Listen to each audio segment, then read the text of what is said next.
Please hope not. Yeah. I knew it would be cold. Yeah. How many Hobarts you done? 11. Well, you know it gets cold here, don't you? Yeah.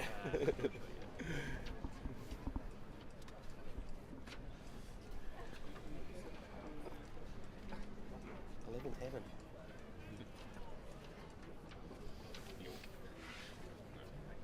We all good? Can I just have your first, last name and your role on the boat, please? My first name's Sam Haynes, Haynes, and I'm the skipper owner of Celestial. To win the Tattersalls Cup is an amazing achievement. How are you feeling about it today?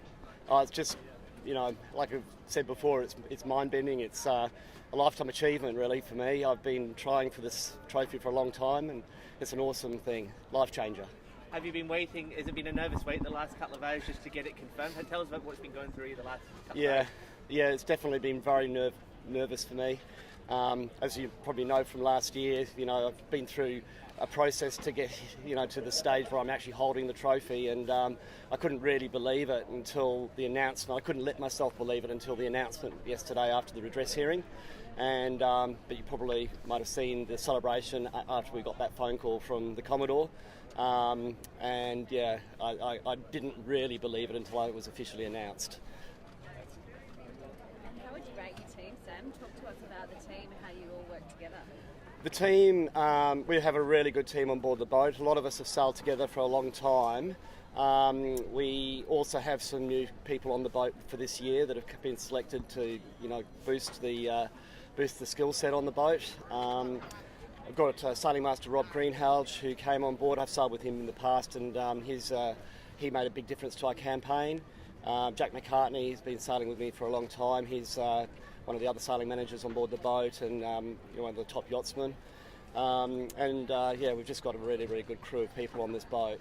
There's a lot of us which have put a lot of time into preparing for the race this year, specifically targeting this particular event, the 2022 Sydney to Hobart, as the race that we were going to try and win, and here we are. We've managed to execute. What makes it so special? Talk to us about that. You said you poured a lot of effort into this particular race. Why is that? What makes it special? The race, this is an awesome race, as we know. It's iconic. It's probably one of the most interesting, strategic, challenging type races, 600 milers. Obviously with a great sponsor, a lot of tradition and history. To win a race like this, it's a massive achievement. Behind here you can see these yachts. This is probably one of the best IRC fleets that has ever competed in this particular event. There are a lot of excellent campaigns here, and it's a true test of your yachting skill and your campaign to be able to come even into the top 10 of a fleet like this. The boats like Warrior 1 and Caro from around the world, they're the recognised best IRC 52-footers, and they're here competing in the Rolex Sydney to Hobart yacht race. So to win against those sort of boats, to win against the Australian 52-foot fleet and the other maxis and the super maxis, and all the other boats which are here, boats which come here every year like Chutzpah and some of the other great campaigns, to do that, to just come up against those people and have a good result, but to win, it's amazing. We heard yesterday that a lot of those boats in your category were quite close to each other coming down the east coast. How does that go for tactics in racing? It must be really special to do, but also a lot's going on at that time. Can you talk us through that? Yeah, so it was like a match race for about 280 miles. I mean, it was a match race from Sydney Heads to the finish line, but in particular there was Guaylo, ourselves, Warrior 1 and Caro together within a radius of about 4 nautical miles, and we were just cross-jibing and we were cross-jibing and we could see each other constantly, and there was no time really between any of these boats. Any of us could have won it. And at some point, I wasn't looking at the standings, but I knew that at some point those 4 boats were most likely, given the conditions and the way the race was unfolding, that the winner would come from that. And then we knew that we just had to match those boats and push, sail as hard as we could and as fast as we could. It was a boat speed race. Saw the emotion on the boat there. Families there. There's a couple of children that have been involved in the families. It must be really special as a group, not just for you, but the people that support you, to celebrate today. It's been amazing outpouring. I've had so many messages. I can't thank all the people that have actually sent those messages to me because I can't get back to everyone individually. The boat is a popular boat. We've been a popular campaign for a long time, and that's because we have fantastic support and a fantastic culture around the boat. There's a lot of family members down here. Well done, mate. Congrats. And a lot of us, we have got our families down here supporting us, and that's one of the things for yacht racing. You need that support. You need to know when you're out there at sea, there are people that are home wanting you to be there, wanting you to compete, and looking forward to a day like today. How much was that family support a factor in you deciding to keep racing? Yeah, so last year, after the relegation to second place and the time penalty and everything, I was actually very ready to move away from the sport. I was going to give it away. And then I did speak to various people, particularly my partner Mel and my sailing manager Jack McCartney and a few other key people on the program.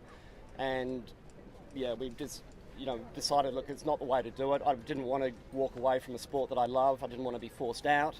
And I wanted to try again, step up to the challenge and take it on again. And it's a redemption, it's a vindication.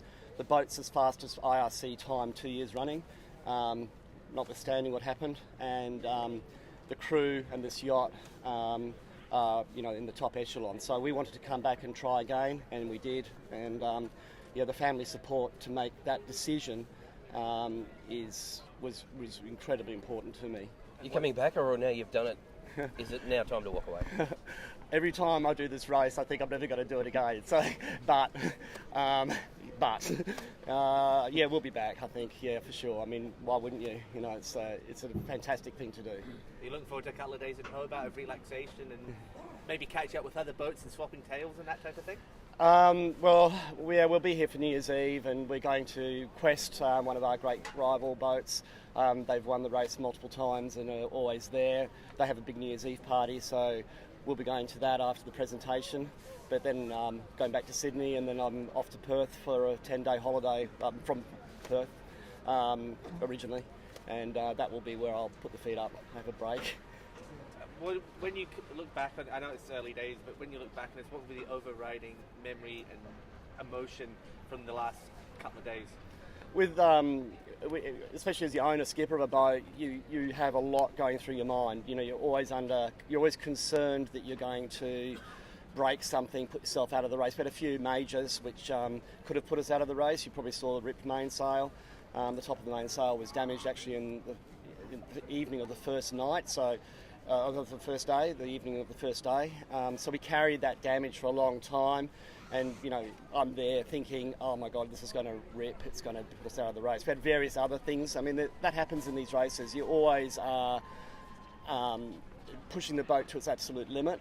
And so things can happen that will put you out of the race. And that gives you a very stressful kind of feeling when you're the skipper on the boat and you think you're going to lose the position you're in, something will go wrong, you'll lose 10 minutes, because there's only minutes between everyone on this racetrack. So, I'm very nervous on the boat. I'm always stressed out, looking for performance gains, but also half an eye on whether we're going to, be in trouble at some point. I did tell the crew at the pre-race briefing, actually when we sat down on the Boxing Day before we set off, which is sort of the last time we chatted, to that we were going to send it like we stole it.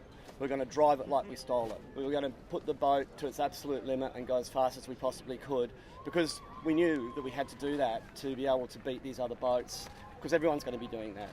And gave them permission, as we call it. So we did a lot of things to lead up to the race with training. We had a lot of training days. We had a lot of sail testing, a lot of mode testing. You probably saw the boat quad heading, which is a relatively new way to sail, to approach downwind sailing in TP52s. We did a lot of safety, had a safety day, for instance. We did a lot of training to get ourselves to be able to be very, very confident in the boat and what our boat management, our sail handling.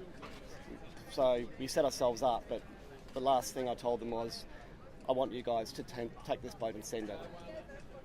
Can you talk to us about what it's like sailing it at night? Yeah, sailing at night. Moonless nights for this Hobart, although with beautiful starscapes. There was a lot of, fantastic environment to sail in. The first night was relatively calm. It was windy and we were going really fast. The last night when we came around from the eastern side towards the Tasman Island, that was very gnarly. It was a really big sea state and very windy. We were sort of seeing gusts of 30, 35.